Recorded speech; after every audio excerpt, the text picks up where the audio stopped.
राधे राधे। तो हम अभी पढ़ रहे हैं कठोपनिषद। तो लास्ट में वीडियो में मैंने अपना कठोपनिषद के फर्स्ट चैप्टर की थर्ड और फोर्थ वल्ली कंप्लीट की है। तो अब मैं उस थर्ड और फोर्थ वल्ली का ना आपको सारांश सा दे देता हूँ, ठीक है, ताकि आपको एक नॉर्मल लैंग्वेज में समझ आ सके कि एक्चुअल में वो कहना क्या चाहती है। तो अब तक जो हमने देखा है ना, वो ये कि नचिकेता ने प्रश्न पूछा था और उसने श्रेय चुना था। अब यात्रा और भीतर जाती है।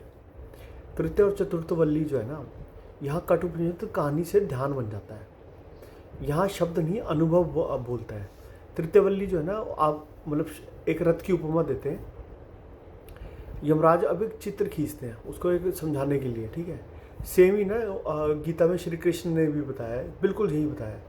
वो कहते हैं कि जीवन एक रथ है। शरीर जो है, ये जो बॉडी है, रथ। इंद्रियां जो है वो घोड़े हैं। मन जो है वो लगाम है। बुद्धि जो है वो सारथी है और आत्मा जो है वो स्वामी है। अब जैसे इसको इमेजिन करो, इस फोटो को, ठीक है। अगर सारथी जागरूक है और अगर लगाम मजबूत है, सारथी का मतलब बुद्धि, अगर बुद्धि जागरूक है और लगाम मजबूत है यानी कि मन मजबूत है, और अगर घोड़े नियंत्रित है यानी कि आपकी जो इंद्रियां हैं ना, वो सेंसेस जो है वो आपके कंट्रोल में है, तो रथ ना सही दिशा में जाएगा। लेकिन अगर मन ढीला है, इंद्रियां अनियंत्रित है और बुद्धि सो रही है, तो रथ भटक जाएगा। अब ये जो है ना केवल उपमा नहीं है, ये हमारे जीवन की वास्तविकता है।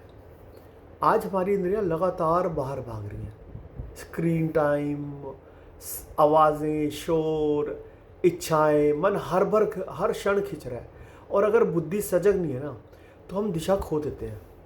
अब तृतीय वल्ली यही कहती है कि जो मन को नियंत्रित कर लेता है ना, वही लक्ष्य पर पहुंचता है, और जो नहीं करता वो जन्म मृत्यु के चक्र में भटकता रहता है।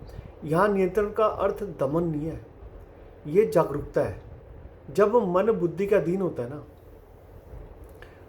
और बुद्धि आत्मा की दिशा में चलती है, तभी साधक आगे बढ़ता है। अब इसमें फिर आत्मा का स्तर बताते हैं यमराज जी। वो कहते हैं कि इंद्रिय जो है ना वस्तुओं से ऊपर है, मन इंद्रियों से ऊपर है, बुद्धि मन से ऊपर है, महान आत्मा बुद्धि से भी ऊपर है, और उस सबके पार जो है ना वो है पुरुष, यानी कि परमात्मा। मतलब जो हम बाहर देखते हैं वही अंतिम नहीं है, जो हम सोचते हैं वो भी अंतिम नहीं है, जो हम समझते हैं वो भी अंतिम नहीं है। एक और गहराई है। तृतीय वल्ली हमें भीतर उतरने की सीढ़ी देती है, बाहर से भीतर। इंद्रियों से मन, मन से बुद्धि, बुद्धि से आत्मा, यही ध्यान का मार्ग है। अच्छा, चतुर्थ वल्ली क्या कह रही है?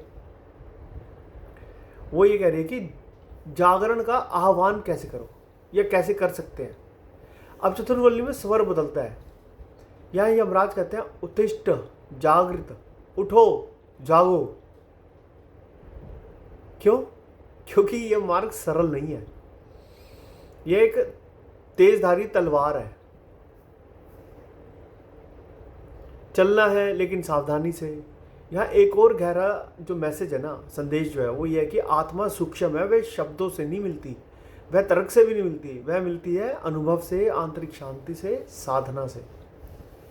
यमराज स्पष्ट कहते हैं कि यह आत्मा उस व्यक्ति को नहीं मिलती जो केवल सुनता है, यह उसे मिलती है जो उसे चुनता है। यही निर्णायक बिंदु है।